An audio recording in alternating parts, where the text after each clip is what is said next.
to another video. This is Todd, a Figure Fiend. This episode's going to explore Prince Namor the Submariner, his friends, allies, and enemies. So this book to me was one of my all-time favorite comics as a kid. Like, this character, this time period, it was, you know, beyond my years and much older than I was, but I still sought these out. And these books themselves led me to making one of my first customs, which was the Submariner figure.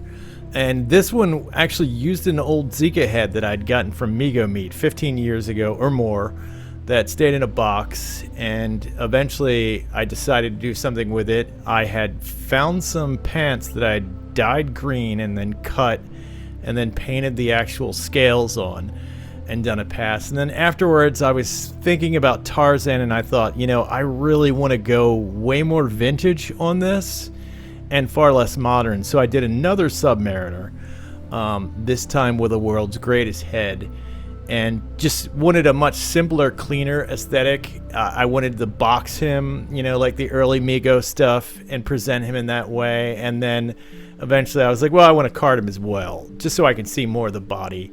I can see the wings on the feet and the overall silhouette. And after doing that, I was like, well, I want to sell a couple of these. I'm not comfortable selling anyone else's stuff or anyone else's sculpt, so I'm going to start doing my own head. So I went and sculpted my own Submariner head. This one, he was close to what I wanted, but not quite.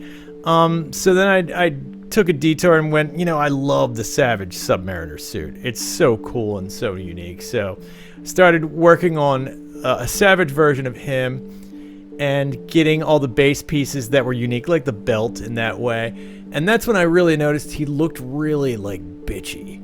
So I went and I did a third sculpt on his head until I got it to the point where I was way more comfortable with it. And this version I liked far more. And like, his head was clean. He didn't look so grumpy.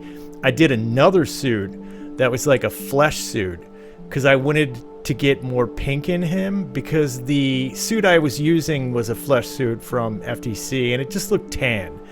And by that point I had done more than what you see here. I believe I had done 6 Submariners, you know, trying to get a little bit of each. And then I decided, well, I need to do some other characters, so I did Tiger Shark, which I was happy with the way he came out. He's very simple, just suit and a head and some clawed hands. Actually, I had seen Vin's from Vin Universe. He had done one and he had these spikes going along the gauntlet, so I added those because I thought it would be really cool. So Stingray is also one of my other favorite characters. His suit design was so clean. I did do an original version. This had like satin wings. They were very vintage the way they came out, but I couldn't get them to quite line up to the legs and the way that the figure was originally designed the way I wanted. So I had been experimenting with flexible resins at the time, so I re-sculpted the wing piece and then did it in resin, and I was way happier with how it looked because it actually looked like Stingray at that point. And then of course Triton, another one of those characters that I thought was amazing and just really simple and clean.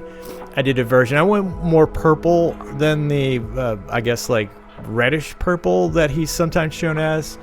But, you know, also he was really cool to make and add the piping and striping and scaling all down his suit.